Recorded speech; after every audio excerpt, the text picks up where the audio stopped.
Father God, thank you, Lord, for this day. Thank you, Lord, for your presence, oh Lord. And we pray, Lord, to send your ministering angels to guard this place and cover it by the blood of Jesus Christ. Surround it with a blazing fire. And I pray, Lord, that no curses, no witchcraft, no fiery attacks can penetrate us, oh Lord, Father. And I pray, Lord, na protect us, oh Lord, from any disturbance from the enemy. We are guarded, oh Father. Cleanse our heart and soul, oh Father. We ask for forgiveness, Lord, for any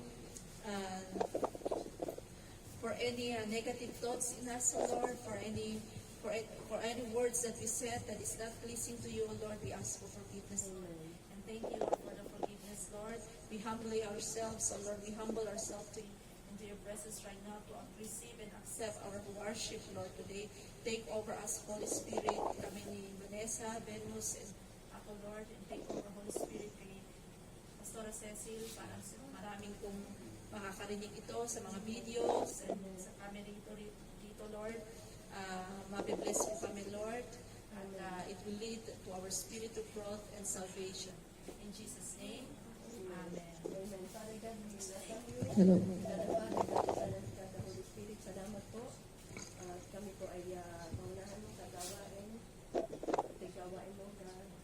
Kaya we declare, Lord, that you're here. And that the Holy Spirit will guide us. The Holy Spirit will flow in our midst. The presence of the Holy Spirit. And so, Father God, we ask for forgiveness. Bless us with your blood, Lord. And send your angels to surround this place and protect us from any disruption from the enemy. Thank you, Lord God. And we declare victory in Jesus' mighty name we pray. Amen. Praise So Lord, let's sing to the Lord. Awesome in this place.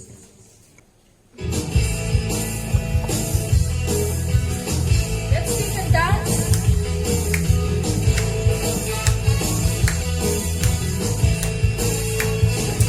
You're in this house of the great King. We come together now to worship Him. This house is built on Christ our rock. Cannot be shaken. Cannot be shaken. God is awesome in this place. We sense His presence as we sing His praise. There is power here for miracles. Set the captives free, make the broken whole. God is awesome. He's so awesome.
is so awesome. God is awesome in this place. Praise you, Lord. Yes, Lord. Let's sing to the Lord. Every praise.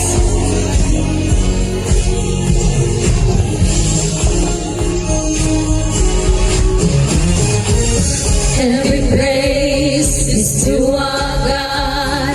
Every word of worship with one accord. Every praise is to our God. Sing hallelujah to our God. Glory hallelujah is to our God. Every praise is to our God. Every praise is to our God. Every word of worship with one accord. Every praise is to our God. Sing hallelujah to our God. Glory hallelujah is to our God. Every praise is to our God. Every praise is to our God. Every word of worship with one accord. Every praise is to our God. Sing hallelujah to our God. Glory hallelujah is to our God. Every praise is to our God. God my Savior, God my healer, God my deliverer. Yes He is, yes He is. God my Savior, God my healer, God my deliverer.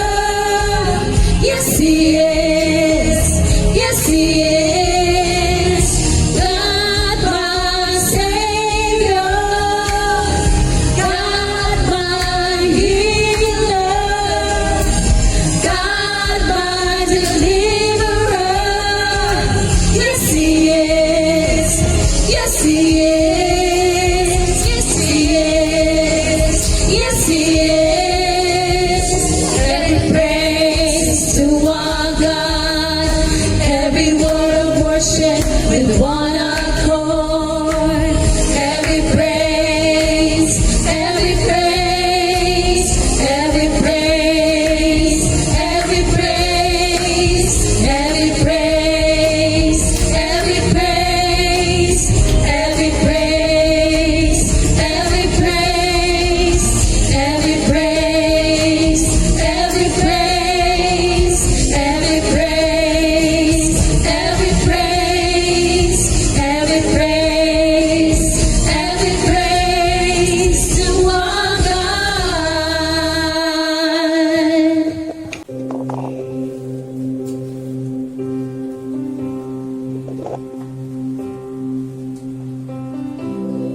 Worthy is the Lamb who was slain. Holy, holy is He. Sing a new song, sweet was His song. Heaven's mercy sing. Worthy is the Lamb who was slain. Holy, holy is He.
flashes lightning, also thunder.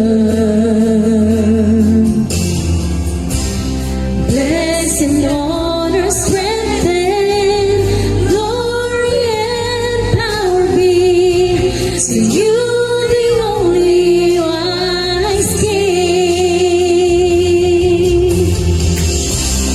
Holy, holy, holy is God Almighty, who was and is to come. With all creation and sing praise to the King of Kings. You are my everything, and I will adore you.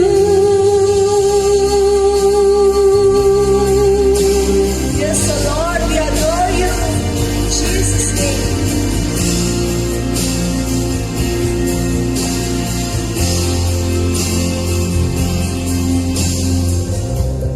Filled with wonder, awestruck wonder, at the mention of your name. Jesus, your name is power, with bread and living water, such a marvelous mystery. Holy, holy, holy is the Lord God Almighty, who was and is to come. With all creation I sing praise to the King of Kings. You are my everything, and I will adore you. Holy, holy, holy is the Lord God Almighty, who was and is to come. With all creation I sing praise to the King of Kings. You are my everything, and I will adore you. Holy, holy, holy is the Lord God Almighty, who was and is to come. With all creation I sing praise to the King of Kings. You are my everything, and I will adore you. Praise you, Lord. We adore you, Jesus. Any oil with them. The wise ones, however, took oil in jars along with their lamps. The bridegroom was a long time in coming, and they all became drowsy and fell asleep. At midnight, the cry went out, "Here's the bridegroom, come out to meet him." Then all the virgins woke up and trimmed their lamps. Verse 8. The foolish ones said to the wise, "Give us some of your oil, our lamps are going out." "No," they replied, "they are not enough for both us and you. Instead, go to those who sell oil and buy some for yourselves." But while they were on their way to buy the oil, the bridegroom arrived. The virgins who were ready went in with him to the wedding banquet, and the door was shut. Later, others also came. "Lord, Lord," they said, "open the door for us." But he replied, "Truly I tell you, I don't know you. Therefore, keep watch, because you do not know the day or hour." Sa mga salita mo, ihayag mo po ang mga bagay na hindi namin kayang unawain sa aming mga sariling kaalaman, sa aming mga sariling kaisipan. Holy Spirit, be our teacher. Ibukas mo po ang aming mga spiritual na pangunawa at pandinig, so that whatever revelation that you want us to hear and to receive today, we will hear it and we will receive it through the Holy Spirit who lives in us. Salamat po, Father God. We praise you and thank you. In Jesus' mighty name we pray. Amen. Amen. Amen. So praise the Lord. The message is entitled, Before the Door is Shut. So, purihin ang pangalan ng Paisus. We are, kahit tayo ikaw-konti, tayo ay mga hinirang at tinanggap ng Diyos. At the promises of God is, sinasabi nga natin, ang pangako ng Diyos sa atin ay totoo. Walang salita ng Diyos na hindi mapapangyari. Kaya nga ang sabi ng salita ng Diyos, ang mga damo raw ito ay nalalanta, mga bulaklak ay nalalagas, pero ang mga salita ng Diyos kahit kailan hindi ito mawawala ng bisa, hindi ito mawawala ng kapangyarihan. Mapapangyari ang lahat ng mga salita ng Panginoon. So, and the Lord declares, sabi niya, heaven and earth will pass away, pero my word will remain forever, will not pass away. Kaya yung mga pangako at salita ng Diyos, ang lahat na yan ay magaganap sa takdang panahon ng Panginoong Jesus. So, one of the promises, kaya nga yung mga pangako ng Diyos is napakahalaga. Alam natin ang mga pangako ng Panginoon. So, one of the great promises ni Lord, at ito yung inaabangan natin, ay ang kanyang pagparito. The Bible says na ang pagdating ng Panginoong Jesus ay isang parang thief. No one knows the time, no one knows the day and the hour ng kanyang pagdating. And so sabi nga, ang Panginoong Jesus ay nangako na siya ibabalik sa atin. Kaya nung ang Panginoong Jesus kasama ang kanyang mga disipulo, at nung si Jesus Christ ay, nireveal ni Jesus, ipiniredict ni Jesus Christ ang kanyang magiging suffering, ang kanyang suffering, ang kanyang ibibetray siya to the hands of the chief priest, at tapos siya ay magsasuffer, mamamatay siya. And then, sinabi niya sa kanyang mga disciple, I will be with you a little longer. So, doon sa mga sinabi ng Panginoon na siya ay mananatili na lamang sa maikling panahon, ang kanyang mga disipulo ay, they were, nabagabag sila, they were in trouble. They were, na in trouble sila, nabagabag ang kanilang kalooban. Kaya, si Lord Jesus ay ikinomfort ni Jesus Christ ang kanyang mga disciple kasi sabi niya nga, kaunting panahon na lamang na makakasama niyo ako. So, paano kinomfort ni Jesus ang kanyang mga disciple noong time na yon? Ang sabi ni Lord Jesus, sabi niya, ayun ang pangako na binitawan niya sa kanyang disciple. In John 14 verses, sabi niya, I will go a place. I will prepare a place for you. Sabi niya, ipaghahanda ko kayo ng tirahan sa langit. Ito nga daw, heaven ay inihanda niya para sa atin. Kaya ang kanyang pag-alis daw ay para sa atin kasi nga God will prepare a place for us. At ang pangako ng Panginoon, if I go and prepare a place for you, I will come back and take you to be with me, that you also may be where I am. So ito ang pangako ng Diyos. He will come back. Siya ay babalik. Bakit siya babalik? Para sa atin, para sa church, para sa mga nananalig sa Kanya. At ang pagbabalik niya, ang pangako niya, when He will come back, tayo daw ay isasama niya na doon sa place, sa lugar na Kanyang inihanda para sa atin. Amen? So, the place, ito yung talagang napakalaki ng mga hinihintay natin na ito ng pangako ng Diyos sa atin. So, yung promises na ito ni Lord ay ating iniintay. Kaya nga si Jesus ay babalik. Kaya tayo, yung ginagawa natin, tayo ay pinapapalakas ni Lord. At sabi niya, pine-prepare niya rin tayo. So, in 1 Corinthians, in 2 Corinthians 11 verse 2, si Apostle Paul naman, nung siya ay nangangaral siya sa mga taga-Korintyo, sa Korinto, sa iglesia ng Korinto, si Apostle Paul ay nag-aalala sa mga iglesia ng Korinto kasi nga may pumapasok na nangangaral ng salita ng Diyos, pero ang pangalan nila ay, sabi nga, iba ang pundasyon. Hindi yung si Jesus ang pinapangalan niya. At sabi ni Apostle Paul, ako ay nag-aalala sa inyo, sa iglesia ng Korinto, na baka daw ang kanilang pag-ibig, ang kanilang pag-iisip, madala sila sa maling kaisipan, at ang kanilang puso't isipan ay mailayo sa kanilang pananalig sa Diyos. And so, si Apostle Paul, niremind niya itong Corinthians Kaya in Book of Corinthians, sinabi niya doon, sabi niya, I am jealous for you with a godly jealousy. Nag-aalala siya.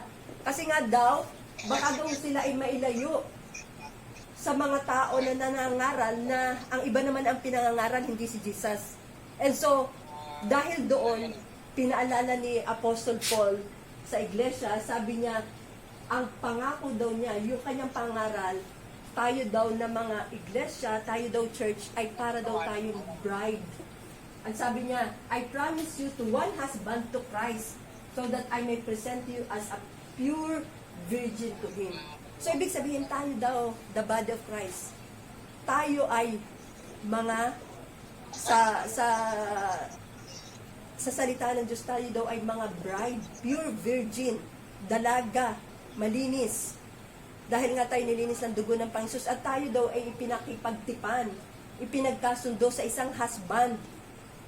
Kaya ang si Jesus Christ, ang pagdating niya sa atin ay tinatawag siyang the coming of the bridegroom. Siya ay yung ating magiging lalaki, tayo daw ay ipapakasal niya sa kanya. We are I promise you to one husband, that is to Christ. Kaya tayo daw ay, ayun nga, tayo ay pinakipagkasundo, tayo pinakipagtipan kay Jesus Christ to be our husband. At kailan magaganap yun? Kapag dumating si Jesus Christ, kapag tayo ay naghihintay kay Jesus at sinalubong natin siya, pagdating ni Jesus Christ, on the rapture, tayo daw isasalubong sa Kanya para tayong pinoconsider na kasal.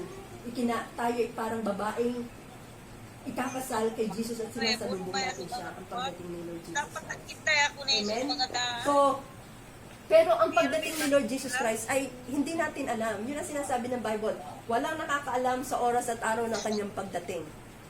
And the Bible says, ang pagdating nga daw ng Panginoon Jesus ay parang ang pagdating ng Son of God ay katulad nung panahon ni Noah. Ano ba ang nangyari nung panahon ni Noah? Kasi di ba, nung panahon ni Noah, nakita ni Lord na talamak na ang kasalanan ng sanlibutan. Umabot na sa sukdulan ang kasalanan ng sanlibutan at hindi na nakayanan ng Panginoon. Kaya yung mga panahon ni Noah, ginunaw ni Lord Jesus ang mundo ng panahon na yon. At si Noah ay nakita niyang matuwid sa paningin ng Diyos. Pero ang panahon daw natin ngayon, tayo ngayon, ang pagdating ng Panginoon ay katulad daw ng panahon ni Noah. Kaya sabi sa Bible, when the Son of Man returns, in Luke 17 verse 26, it will be like it was in the Noah's day. Katulad daw ng Noah's day. At ito daw, in those days, noong panahon daw ni Noah, the people enjoyed banquets and parties and weddings right up to the time Noah entered his boat and the flood came and destroyed them. Kasi si Lord Jesus, ng panahon noon, inutusan ng Diyos na gumawa ng malaking barko, ng malaking ark. Kasi nga, nag-decide na si Lord na bumunawin ang mundo. At kaya sabi ni Lord, yung panahon daw natin ngayon katulad ng panahon ni Noah. Ano ang ginagawa ng panahon ni Noah? Sabi doon, they were eating, sila ay nagiinom, sila ay kumakain, sila ay nag-aasawa. Hanggang sa dumating, hanggang sa pumasok si Noah sa boat at ang baha ay dumating at lahat sila ay na-destroyed. So, sino lang ang hindi na-destroyed? Yung si Noah at ang kanyang buong pamilya na pumasok sa barko. Kaya ito'y paalala sa atin ni Lord na yung panahon natin ngayon, na itong mga kumakain, nagiinom, nagsisi, pag-asawa, ito yung kinokompara sa mga tao na walang panahon sa Diyos. Hindi, wala sa kanila malayo. Kumbaga malayo sa Diyos. Walang panahon sa Diyos. Kasi nga, ang iniisip ay puro tungkol sa sarili, kakain, iinom, magsisipag-asawa. That is the time daw na panahon ng pagdating ng Panginoon Jesus. Kaya, ang scripture verse na binasa natin, itong the parable of the 10 virgins, at the end of ng parable, sabi ni Lord Jesus, kailangang magbantay daw tayo. Sabi doon, therefore keep watch. Kailangan tayong magbantay. At sa ating pagbabantay, kailangan natin gawin daw yun because you do not know the day and the hour. Walang nakakaalam ng pagdating ng Panginoon. At kapag tayo dinagit ng Panginoon, yung mga bagay na pinagkakaabalahan natin dito at pinag-uubusan natin ng mga panahon, katulad ng mga negosyo, pag-aaral, lahat ng mga trabaho natin, lahat ng mga ginagawa natin ay iwanan natin dito. Wala tayong madadala para wala tayong dadalhin. Kung paano tayo ay dumating daw dito na hubad, wala tayong dala, ganun din daw tayo aalis, darating at aakyat pag sinalubong natin si Jesus. Kaya lahat ng mga bagay na ating pinagkakaabalahan dito ay iiwanan lamang natin. Kaya ang paalala sa atin ng Diyos, anong paalala sa atin ng Panginoon? Manatili tayo sa Diyos.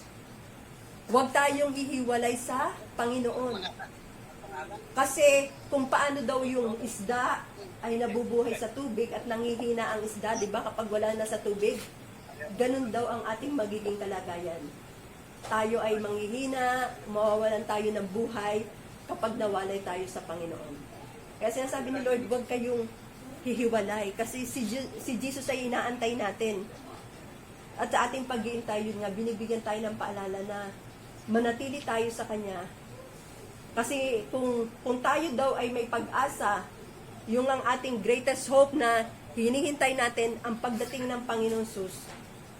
Sabi doon, tayo daw ay kailangan na maging malinis hanggang sa pagdating niya. Amen? So, tingnan natin, no one knows the day and the hour ng kanyang pagdating. No one knows. Walang nakakalam ng araw at oras. So, tingnan natin, the coming of the bridegroom. Yung in the parable, nakita natin, di ba, yung parable of the 10 virgins. Sinasabi ng parable na ito, sabi niya, ang paghahari daw ng Diyos ay katulad ng isang parabola. Na ito daw sa parable na ito, ang kingdom daw ng heaven ay katulad ng 10 virgins. Yun nga, mga virgins, the church. Pure virgin, ang sinasabi ay dalaga, mga Christ. Itong tayong iglesia. We are the virgins, we are the pure virgins. At sinasabi dito, at the time, the kingdom of heaven will be like 10 virgins who took their lamps and went out to meet the bridegroom. So, ibig sabihin, ang iglesia, the body of Christ, ay naghihintay sa pagdating ng bridegroom. Ito nga, bridegroom is si Jesus.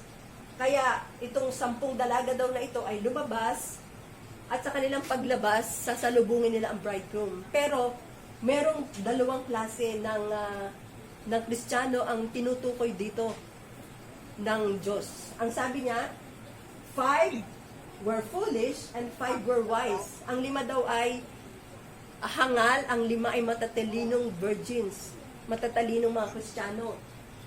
At ang sabi dito, ang mga foolish, sabi nila, they took their lamps, nagdala sila ng ilawan, pero hindi naman sila nagdala ng oil. Pero ang wise naman, ay yung daw namang matatalino na mga Kristiyano, na mga virgin, sabi niya, nagdala sila ng oil sa jar at along with their lamp. So, may ilawan sila, pero nagdala rin sila ng extra oil. And so, the bridegroom, ito ang problema. Nung naghahanda sila sa pagdating ng bridegroom, ang bridegroom was long time in coming. Kumbagay na delay, naantala. Kasi nga, hindi naman natin alam. Naghihintay sila, pero matagal ang pagdating ng Panginoong Jesus. And they all became drowsy and fell asleep. So, anong nangyari? Nung sila ay habang naghihintay sila, naghihintay sila, dumating nga ang Panginoong Jesus. Kaya may sumigaw. Nung hating gabi na, may sumigaw, nandito na, ang bridegroom. So, may mga nangangaral na darating ang bridegroom at may nangaral, nandito na ang bridegroom. So, ano ang nangyari? Itong 5 foolish na ito, because nga wala silang ilawan, andap-andap na ang kanilang ilawan dahil wala silang oil. Sabi nila sa wise virgin, bigyan nyo naman kami ng langis. Pero anong sabi ng mga wise? Itong oil na ito ay hindi namin ma-share sa inyo kasi hindi magkakasya sa atin itong oil na ito. Ang mabuti pa ay bumili kayo ng oil sa tindahan. At ang ginawa ng mga foolish, bumili nga sila ng oil, lumabas sila, pumunta sila sa tindahan, at habang sila ay bumibili ng langis, dumating naman ang Panginoong Jesus. Kaya ano nangyari? Yung mga nakahanda sa pagdating ng Panginoong Jesus, silang lahat ay The bridegroom arrived. Ito, while they were on their way to buy the oil, the bridegroom arrived, and the virgins who were ready went in with him to the wedding banquet, and the door was shut. So, nung dumating ang Panginoon, ang yung mga handa ang nakasalubong at sila ay nakapasok sila sa wedding banquet, sa kasalan in heaven, and the door was shut. Kaya yung mga handa ang nakasama at nakapasok sa kalangitan. Amen? So, nakita natin, ano ba ang nais ng Panginoong Jesus makita natin dito? Kaya nga, sa Bible, pag sinabi nating oil, ang oil is symbol ito ng God the Holy Spirit. Kumbaga, nung time ng Old Testament, pag binasa natin, kapag ka ang mga prophet ay humirang ng isang hari, katulad ni Haring David, binubuhusan sila ng langis, ina-anoint sila. Pag binuhusan ang tinalagang hari, humirang ang propeta ng hari, ina-anoint sila, binubuhusan sila ng langis. At ang pagbubuhos ng oil na yan, ito ay isang, pag sinabing pagbubuhos ng langis ay piniling hari, itinatalaga ang hari. So, ibig sabihin, pag ikaw ay hinirang, katulad ni Haring David, nung siya ay hinirang na hari, binuhusan siya ng oil. At ibig sabihin noon, nung siya ay binuhusan ng oil, siya ay tinalaga na maging hari. Siya ang piniling hari. So, ganun din. Katulad ng isa pa, ang oil in the Old Testament, ito ay symbolizing na sinasanctify. Kasi sa Old Testament, yung tabernacle, yung lugar kung saan sila sumasamba in the Old Testament, ang sacred oil ay ginagamit para linisin ang lugar na yon. Yung Ark of the Covenant at saka yung tabernacle of God. Yung tabernacle. Ito ng Ark of the Covenant. So, kumukuha sila ng sacred oil at pagka pinapahiran na ng langis itong Ark of the Covenant. At kapag pinahiran na nila ng langis yon, ibig sabihin, kapag ikaw ay na-sanctify ang lugar na yon, you are set apart as holy. So, ganun din tayo. Nung tayo ay tumanggap sa Panginoon, ang sabi ng Diyos, bibigyan ko kayo ng isang makakasama. At sino yung makakasama na ito? Sabi ni Lord, bibigyan ko kayo ng isang makakasama at ang makakasama na ito ay magiging patnubay nyo. So, nung tayo ay tinawag ng Panginoong Sus, nung tayo ay nanalig sa Panginoong Sus bilang Panginoon tagapagligtas, may tinanggap tayo. Ang tinanggap natin ay ang banal na Espiritu. Amen? Yung Espiritu ng Diyos ang nasa atin. Kaya nga, sabi ni Lord, tayo daw na para tayong mga lamp na meron tayong, kapag ka daw ang lamp ay walang oil, para daw tayong lamp na without the Holy Spirit.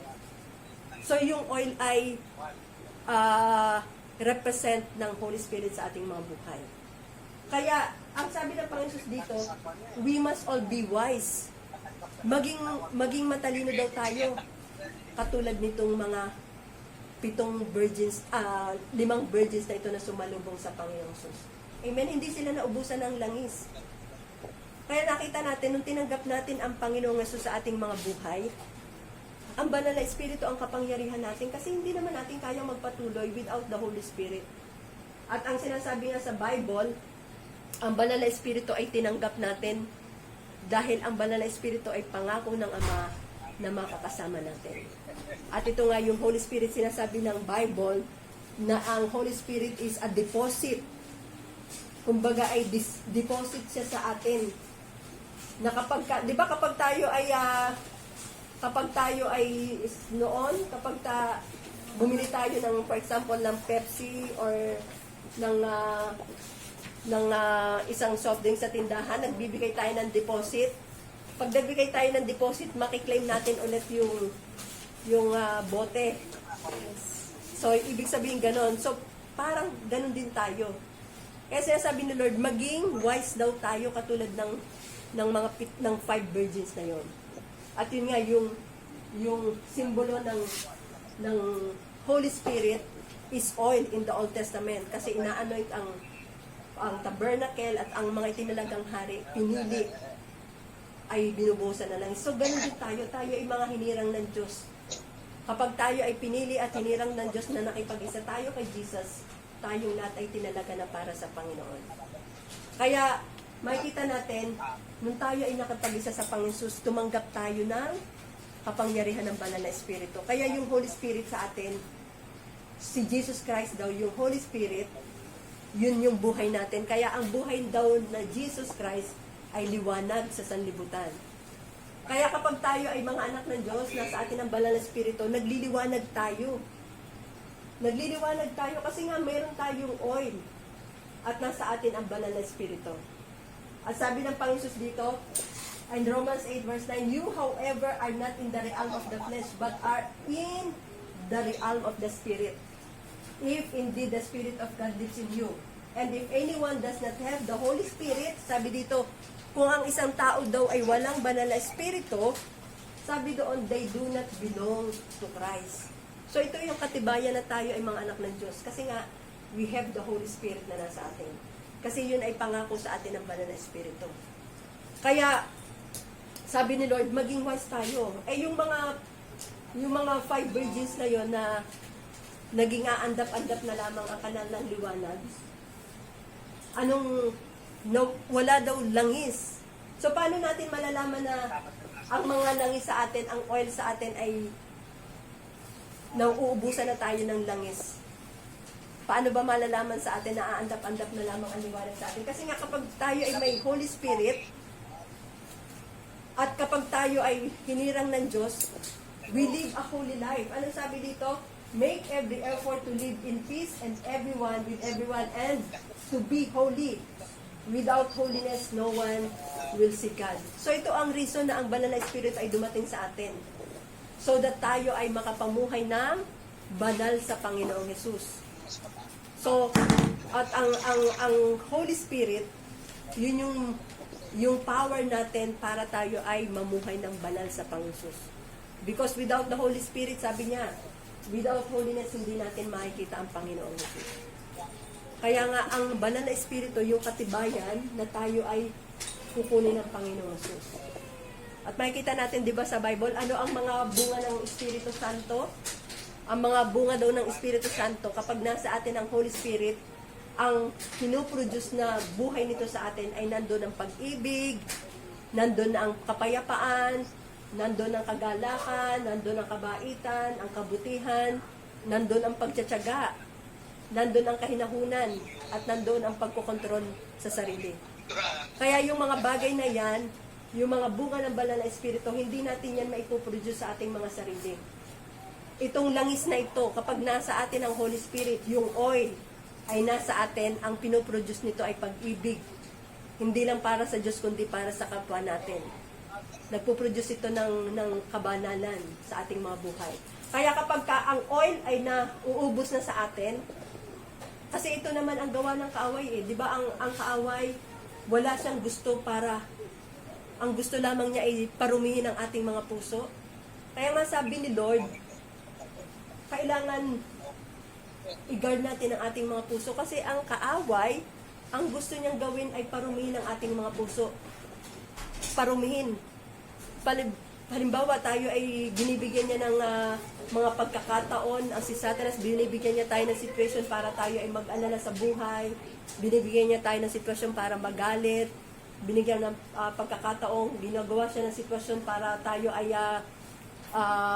anong tawag dito, gumawa ng kasalanan. Yun nga, kapag tayo ay nasa realm ng flesh, tayo ay nabubuhay sa kasalanan. Pero kapag tayo ay nasa Holy Spirit, at tayo ay empower ng oil na yan, ng Holy Spirit, tayo daw ay nabubuhay ng banal at kalugod-lugod sa Diyos. Amen? Kaya kapag nalaman natin na nauubos na ang ating mga oil, madali na tayong manghina, napapagod tayo sa ating mga sitwasyon sa buhay. Nawawala na tayo ng pag-asa, nagagalit tayo, nag-aalala tayo.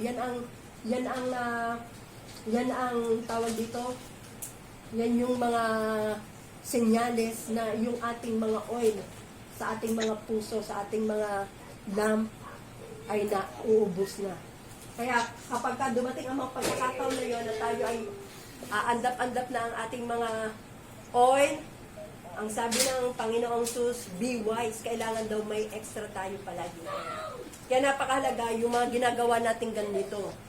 Kasi sa pamagitan ng mga ginagawa nating ito, muli na re-renew ang ating mga spiritual na buhay.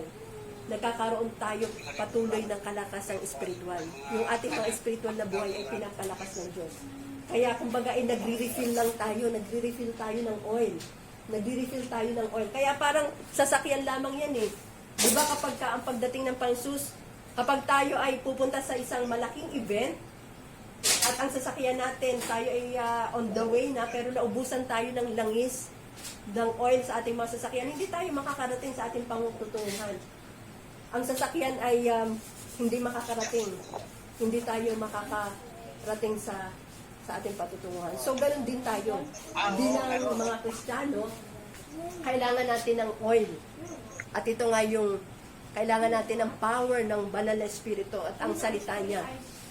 Kasi sabi ng salita ng Diyos, ang Word of God na tinatanggap natin, they are Spirit. Holy Spirit, Spirit daw yung salita na tinatanggap natin. At kung ang Espiritu tinatanggap natin, itong mga salita na naririnig natin na ipinapangaral, at kapag tayo nag-aaral ng kanyang salita, sabi ng Bible, ang word ni Lord ay Spirit. And where the Spirit is, nandun ang life, nandun ang liberty. Kapag ka nasa atin ang salita ng Diyos, malaya tayo. Hindi tayo alipin ng kasalanan. We are nasa truth tayo kapag tayo ay namumuhay sa katotohanan. Kaya nga si Stephen, di ba? Nung si Stephen ay namatay dahil siya nga ay full of the Holy Spirit. Pero dahil na matindi ang persecution ng mga time na yon, at si Saul, hindi pa siya apostle noon. Binato nila, kasangga nila si Apostle Paul. Binato nila si Stephen, at siya'y namatay dahil nga siya'y pinagbabato. Pero nung pagkatapos noon, dahil siya ay full ng Holy Spirit, ano ang nakita niya? Nakita niya na bukas ang langit at si Jesus Christ ay nakatayo dahil siya ay winewelcome niya si Stephen. At dahil si Stephen ay full of the Holy Spirit, nakita nila na ang kanyang mukha ay nagdiningning. Amen? Ang mukha daw niya, sabi sa Bible, ay katulad ng mukha ng anghel. So, ganun din tayo. Kapag tayo ay puspos ng banal na Espiritu, tayo ay gumagawa ng mga bagay patungkol sa Diyos, tayo daw ay nagliliwanag. Amen? So, ano ang sabi ng Panginoon? Huwag tayong gagaya sa mga foolish. Tayo ay mga wise na mga virgins na meron tayong power ng banal na Espiritu sa atin. So, yun nga, ang pagdating ng bridegroom ng Panginoong Sus ay hindi natin alam kung kailan. Pero sinabi ng Panginoong Sus, ang pagdating ng Panginoong Sus ay meron daw mga palatandaan ng kanyang pagdating. Ano ang palatandaan ng pagdating ng Panginoong Sus? Basahin natin sa Matthew 24, sabi dito, and nations will go to war against nation, and kingdom against kingdom. There will be famines and earthquakes in many parts of the world. But all this is only the first of the birth pains, with more to come. So sabi ng Panginoon, darating ang Panginoong Sus, pero may palatandaan ang kanyang pagdating. At ito nga daw ang mga palatandaan. Merong wars, rumors of war, magdadanas daw ng kahirapan, famine, at earthquakes. Kaya nakikita natin ngayon, di ba? Lalo na ng pagsapit ng pagdating ng 2020, pumasok ang COVID-19, pumasok ang iba't ibang earthquakes, tapos ngayon nakita natin ang mga tidal waves, mga floods na hindi binabaha. Germany, Europe, binaha na sila sa mga panahon na ito. Nakita natin ang wildfire sa Canada, sa Greece, at lahat ng mga lugar na malaking fires ang ano pa, nakita natin yung Australia fires, sobrang laki. At tapos ngayon, iba't ibang mga bulkan ang pumuputok. La Palma, Etna, ano pa, yung mga... So, sabi dito, kailangan mangyari ang lahat ng mga bagay na ito. At ito daw ay palatandaan. ng kanyang pagdating. Kaya ang palatandaan daw na ito ay parang ikinumpara niya sa babaeng manganganak. Di ba ang babaeng manganganak ay dumaranas ng hirap? Kasi ang babaeng manganganak ay nahilab ang tiyan. Sobrang sakit ng tiyan, nahilab. At hindi lang siya isang paghilab. Daranas siya ng ilang paghilab, nagle-labor. Pangalawang hilab, pangatlong hilab. Kasi nga may darating na bata. Kasi di ba ang bata ay manganganak? Ang nanay ang manganganak, nagle-labor siya, dumana siya ng hirap. So yung pagdating ng Panginoon ay kinumpara sa pagdating sa babaeng manganganak. Kasi ang manganganak ay maglalabas ng bata, so si Jesus din ay darating. Kaya yung mga paghihirap na yan, sinasabi diyan ay kinumpara siya sa first of the birth pains. Darating pagdating ng isang batang manganganak ang pagdating ni Jesus. Kaya may mga signs na palatandaan ng kanyang pagdating. Pero anong sabi ng Panginoon? Sa mga taong mga nananalig sa Diyos, hindi daw tayo dapat matakot. Kasi ang mga bagay na yan ay kailangang mangyari. Kailangang mangyari. Pero ang mga taong nananalig sa Diyos is kailangan tayong manalig sa Diyos at maging handa katulad ng mga wise virgin na yan sa kanyang pagdating. Kasi nga, sabi niya, with more to come. Sabi niya, with more to come. May paghilab pa na darating. At ang paghilab na ito ay patindi ng patindi hanggang dumating si Jesus Christ. At ang rapture, sinasabi dito, ay isang kisap mata lamang. Gaano ba kabilis ang isang kisap mata? Napakabilis, no? So, pagdating ng Panginoon, pagdagit is biglang lang tayo talaga. So, talagang handa lang talaga tayo. Kaya, yung ating ginagawa na ito ay paghahanda sa atin. Kasi kung wala tayong salitang makakarinig, hindi tayo palagi makakarinig ng salita ng Diyos, ang ating mga mind at heart ay palaging polluted na ito ng mundo. Pero kapag tayo palaging nakikinig ng kanyang salita, tayo ay nakikinig ng worship song, tayo nagdadala ng Bible study, ng mga preaching, mga anointed preaching, ng mga man of God, na-enlighten ng ating mind, hindi tayo nag-aalala. Kaya yung ating paghahanda ay napakahalaga. And so, dahil nga may mga rumors ng mga wars and ito nga mga kingdoms of wars, ito'y ginagamit din ng Panginoong Jesus para ang lahat ay magsisi at manumbalik sa Diyos. Kaya sinasabi sa Revelation 3 verse 33, remember therefore what you have received and heard, hold it fast and repent. Yan sinasabi, what you have received and heard. Ano ba yung tinanggap natin? Yung mga salita ng Diyos. Kaya yung sa Revelation 3:33, ito ay sulat ito sa 7 iglesia at pinapaalahanan nga ang church, the body of Christ. Kasi itong mga 10 virgins na ito, hindi naman ito mga unbelievers. Ang mga naghihintay sa pagdating ng Panginoon Jesus ay the church, the people of God. Kaya yung mga people of God, the children of God, ay dapat tayo mabilang to the wise. At hindi daw tayo magpapatumpik-tumpik sa ating pananalig sa Panginoon Jesus. Dapat tayo ay hindi makatulad dun sa time ni Noah na walang panahon sa Diyos, kundi ang katulad natin ay dapat tayo nag-uumapaw ng pag-ibig natin sa Diyos. Amen? Kaya sinasabi dito, whatever you have received and heard, ito nga daw mga salita ng Diyos na narinig natin, sabi ng Revelation 33, hold it fast. Ibig sabihin, kailangan hindi lang natin ito narinig, kundi kailangan may sa buhay natin kung ano ang ating marinig, kung ano ang aral na ating natutunan, isabuhay natin ito so that tayo daw ay hindi maiiwanan. Kasi when Jesus Christ will come, sabi doon, before the door is shut, before before ang pagdating ng Panginoon, sabi doon, kailangan pinapaalalahanan tayo na repent. Hindi lang kasi ang repent is everyday na dapat ginagawa natin ito. Kasi may times na hindi natin alam na tayo pala ay nagkasala.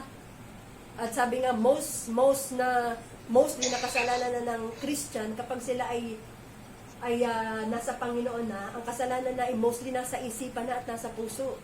Kasi for example, hinugot ka na ng Panginoon sa addiction. Hinugot ka na ng Panginoon sa pagbibisyo ng droga. Pero yung mind at heart natin, yung mga sinasabi natin at iniisip natin, doon na tayo mostly nagkakasala. Kaya sinasabi ni Lord, hold fast to what you have received and repent. Kaya ang repentance ay hindi lang iniintay natin na kapag tayo ay matutulog na, doon lang tayo magre-repent. Every time na tayo ay nakagawa ng anumang mga bagay sa ating mga puso, nakapag-isip tayo ng masama, may mga conviction tayo na dumarating sa ating puso because the Holy Spirit is with us, then let us, the Holy Spirit, Lord Jesus, i-cleanse mo ko ng banal mong dugo. Kasi ang pagdating nga ng Panginoon ay biglaan. So, ang nais ng Panginoon, iniiwasan natin yung maabutan tayo na tayo ay nasa kasalanan because when the time when Jesus Christ came at hindi tayo nakapag-repent, yun ang isang malaking pagkakataon na hindi tayo makasali. Kaya sabi doon, but if you do not, ano yung sinasabi niya? But if you do not wake up, kung hindi nga daw tayo magre-repent sa ating mga kasalanan, kung hindi tayo aalis at tatalikod sa ating mga kasalanan, sabi ng Panginoong Jesus, I will come like a thief, and you will not know at what time I will come to you. So before the door is shut, kapag dumating na ang Panginoon, bago isara ang pintuan, ang kasalan, ibig sabihin kapag tayo, bago dumating si Lord Jesus, we must see to it na tayo daw ay nakahanda at nakaprepare tayo sa pagdating ng Panginoon Jesus. So, paano ba tayo makapaghanda nito? Sabi dito, isang way ng paghanda natin is sa pananalangin at pag-aayuno. Amen? Kasi napakahalaga ang part ng ginagawa ng ating pananalangin at pag-aayuno.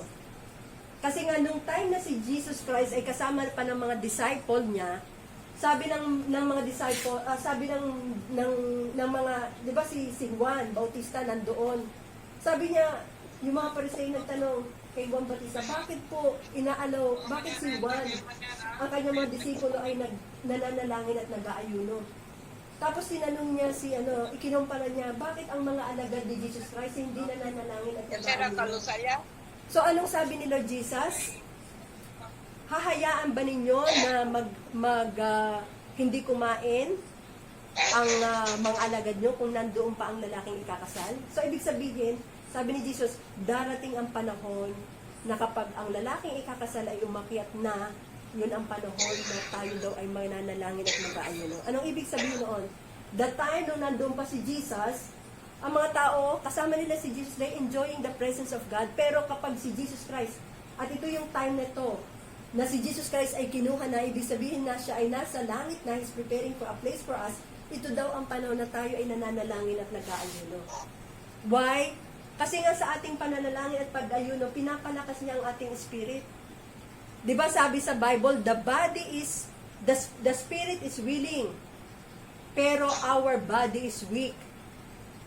Kaya kapag ang ating body is weak, at ang spirit natin ay hindi nananalangin at hindi nag-aayuno, doon nagiging mahina ang ating katawan.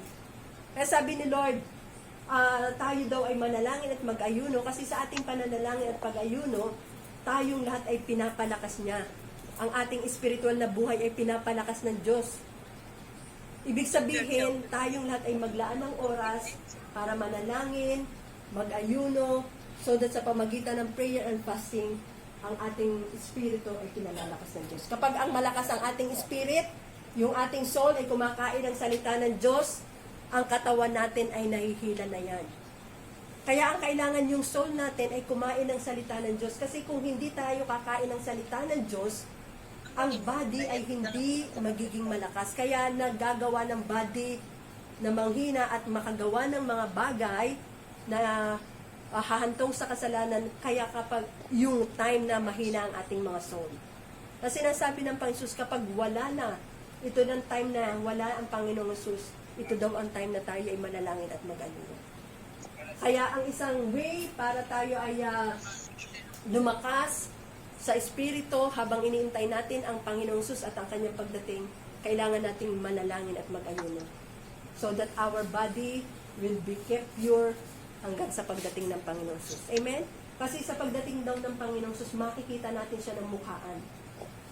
Kung sino si Jesus, makikita natin siya talaga. Kaya sabi ni Lord, kung kayo ay may ganitong pag-asa, ang ating daw buhay ay italaga natin sa Panginoong Sus. At sabi doon, tayo daw ay manatiling malinis hanggang sa pagdating ng Panginoong Sus. Sa pamagitan ng ating pananalangin, pag-ayuno, then mananatili tayong malinis sa Panginoon. Amen? Ano pa? Ang sabi ng Panginoong Sus dito, tayo daw ay dapat nakasuot ng damit pangkasal. Sino ang damit pangkasal natin? Si Jesus Christ is our robe of righteousness, ang ating damit pangkasal. So, in the Bible, may sinasabi pa si Jesus Christ, may isang talinhaga. Sabi niya, ang paghahari ng Diyos ay katulad daw ng isang hari, at ito ang hari na ito ay nagbigay ng isang malaking piging, isang malaking feast para sa kasal ng kanyang anak na lalaki. Ito ay patungkol kay God the Father na nagbigay siya ng isang malaking piging, kasalan para sa kanyang anak na lalaki. Kaya sabi nila niya, at itong hari na ito ay inanyayahan niya ang kanyang mga alipin, tinawag niya ang kanyang mga alipin. Anyayahan niyo ang maraming tao, pumunta kayo sa labas, pumunta kayo sa lansangan, i-invite niyo ang maraming tao.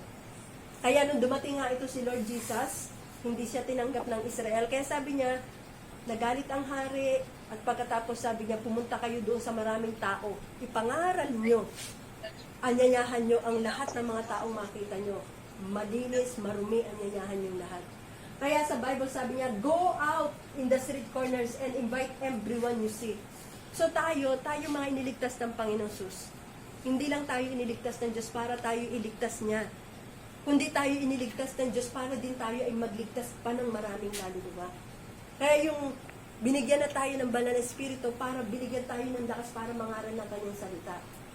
Kaya in our own mga areas na ating mga kinagagalawan, meron tayong mga responsibility para ibahagi ang Panginoong Sus, ang kaligtasan ng Panginoong Sus. Kaya nga, before the door is shut, kailangan abutin natin ang ating mga pamilya. Kasi nga, tingnan nyo ng panahon ni Noah, ang maraming inimbitahan pero hindi nila pinansin ang imbitasyon ni Noah na darating ang baha. Ay itong baha na ito ay itong ark na ito ay ngayon si Jesus Christ yan.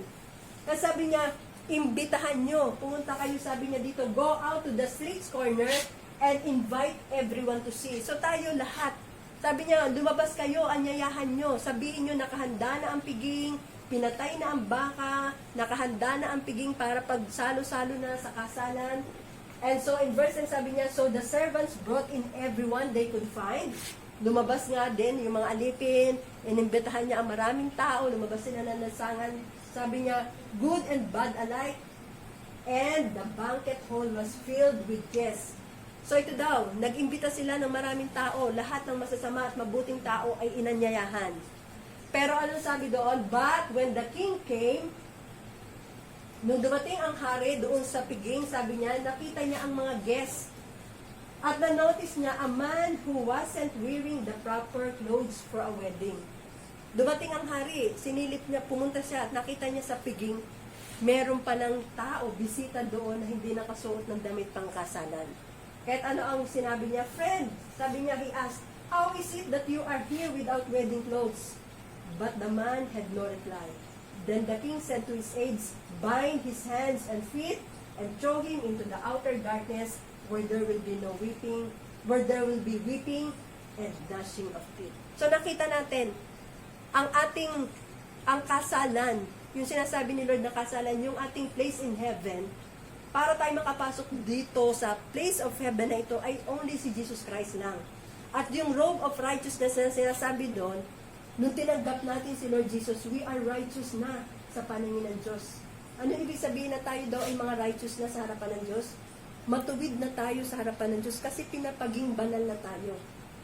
Matuwid na tayo sa harapan ng Diyos kasi nga nirinis na tayo ng dugo ng Panginoong Jesus. Kaya tayo sa harapan ng Diyos ay mga banal. Tayo sa harapan ng Diyos ay malinis. Kaya, di ba ngayon, ang dami nating paanyaya.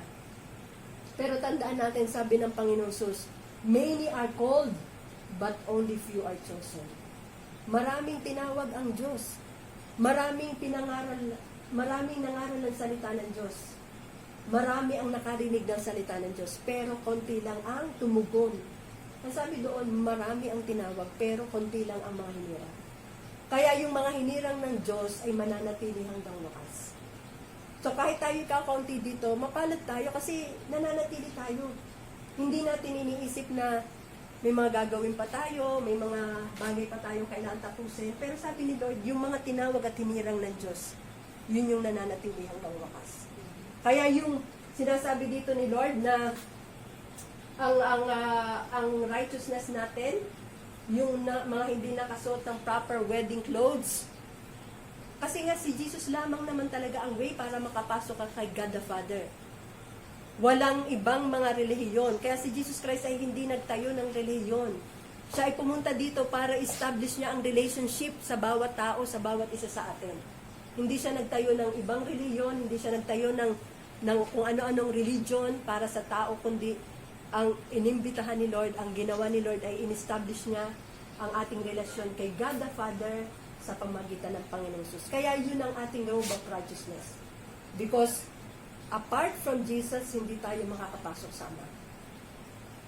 Kaya napakahalaga na tayong lahat ay maging katulad ng mga wise virgin. Amen? Kaya, di ba sa kasalan, ano ba ang reason na ang babae at lalaki ay nagpapakasal? Ano ang dahilan na merong kasalan dito sa lupa? Ano ang dahilan na ang tao, ang lalaki at babae kinakasal? Di ba? Ang reason na ang lalaki at babae kinakasal is love.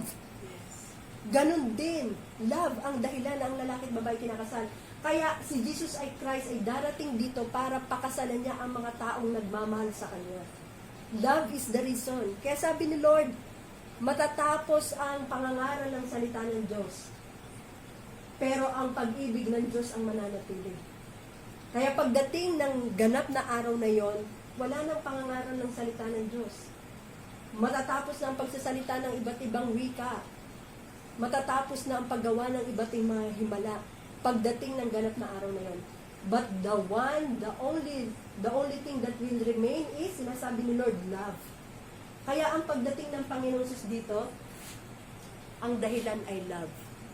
Kaya nga ang first command ni Lord is love the Lord your God with all your heart and with all your mind. Yan ang kauna-unahang command ni Lord.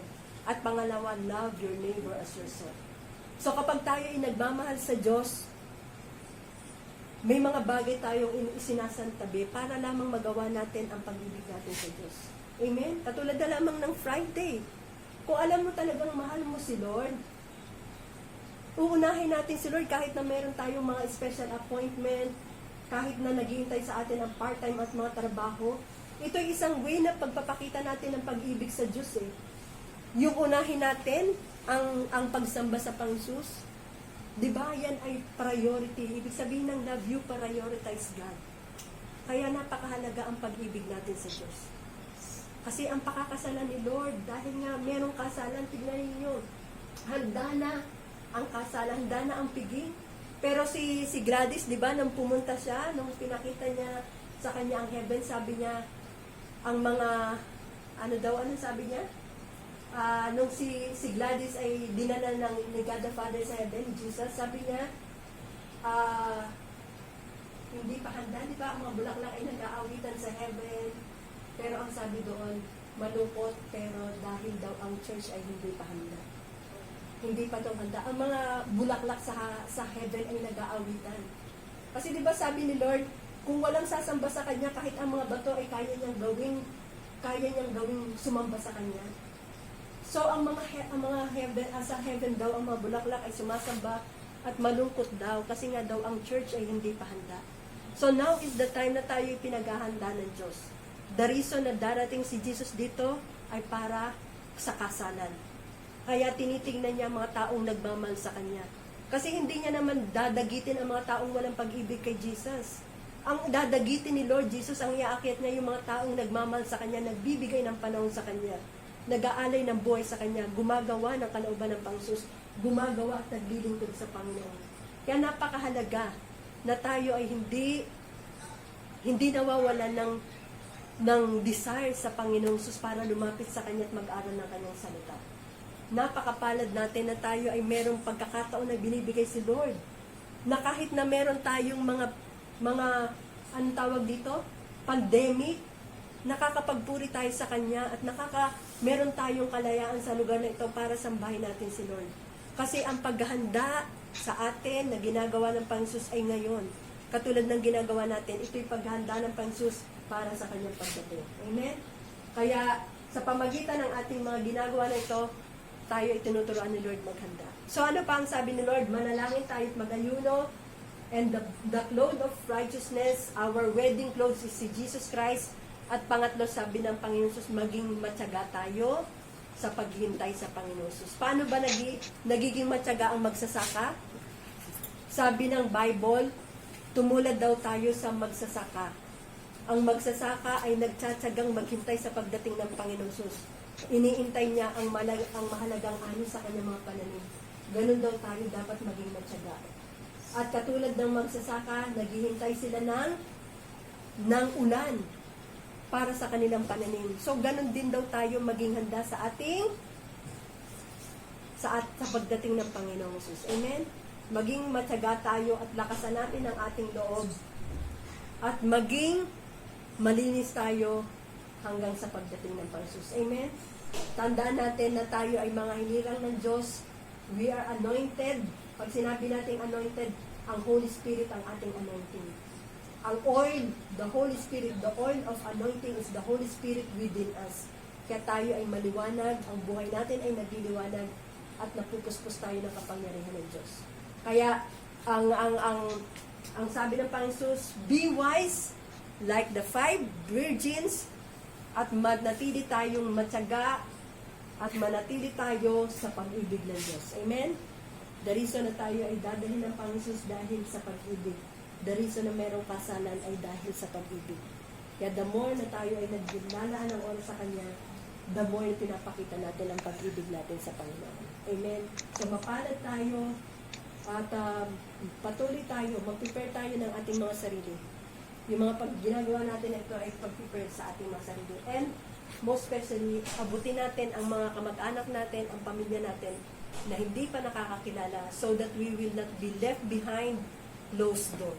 Before the door is shut, let us reach out sa mga kaibigan, kapatid natin, at pamilya natin. Amen? So tayo. Let's bless the Lord for what the Lord has done for us and for what the Lord will do. Amen? Our response song, Jesus, I Need You.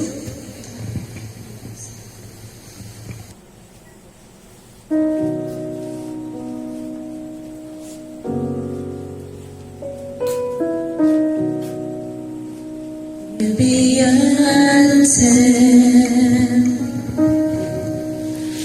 Lord, when the world has fallen quiet, you stand beside me. Give me a song in the night, Jesus, I need you every moment. I need you. Hear now this graceful heart sings now your praise forever. Beautiful ashes, you find a weak and contrite heart, shoulder its burdens, and carry it into the light. Jesus, I need you every moment. I need you. Hear now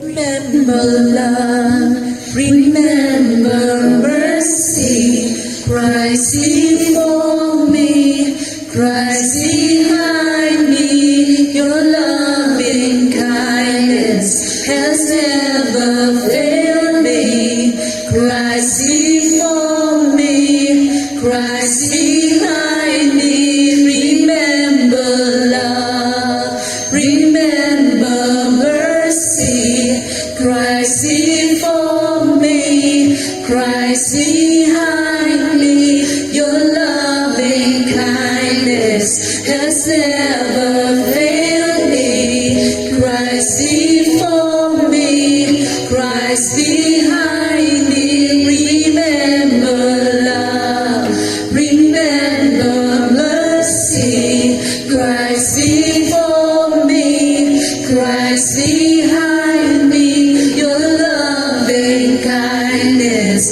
has never failed me, Christ before me, Christ behind me, remember love, remember mercy, Christ before me, Christ behind me, your loving kindness has never failed me, Christ before me, Christ behind me.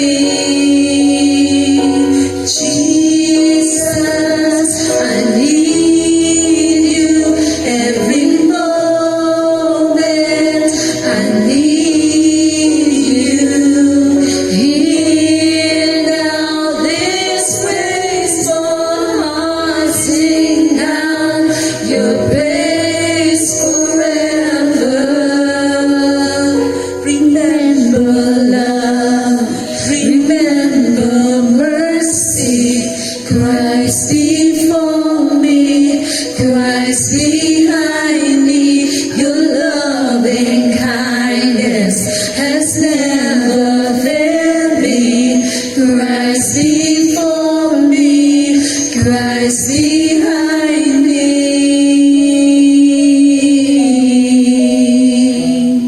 Thank you, O Lord. We need you, Jesus. Malachi 3:10 Bring all the tithes into the storehouse, so there will be enough food in my temple. If you do, says the Lord of heaven's armies, I will open the windows of heaven for you. I will pour out the blessing so great you won't have enough room to take it in. Try it, put me to the test. Yes, Lord. Magpapasalamat kami sa inyo, Lord. We are gonna sing Salamat, Salamat.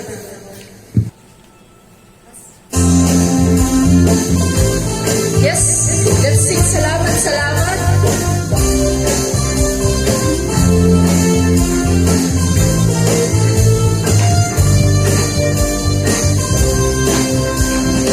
Kung aking mamasdan ang kalawakan, hindi ko maunawaan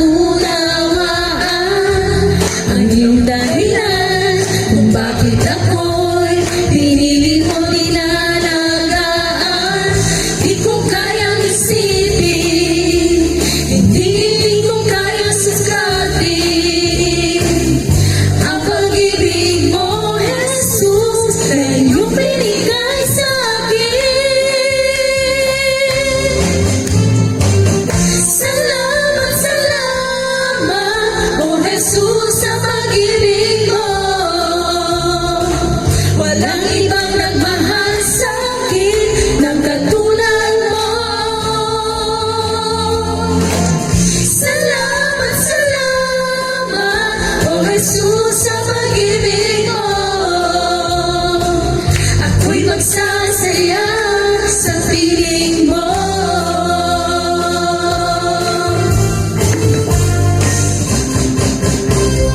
Kung may pagsubok man o kagipitan, ako ay lalapitan. Ikaw, Jesus, ang aking sandigan, hindi mo ko pababayaan.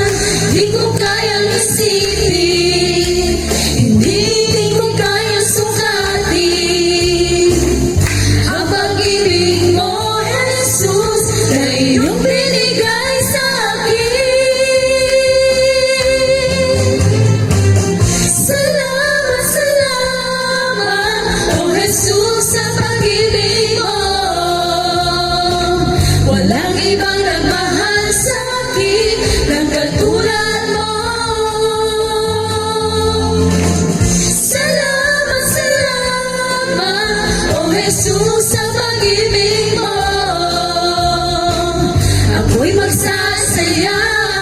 piling mo.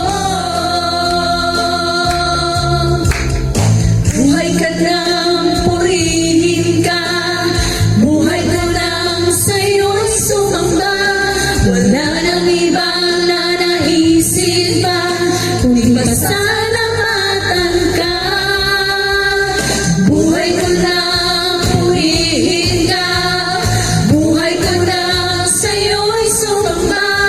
Wala nang ibang nanaisip pa, pasalamatan ka.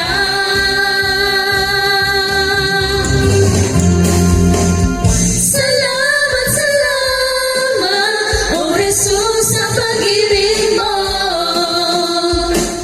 Walang ibang nagmahal sa akin na katulad mo.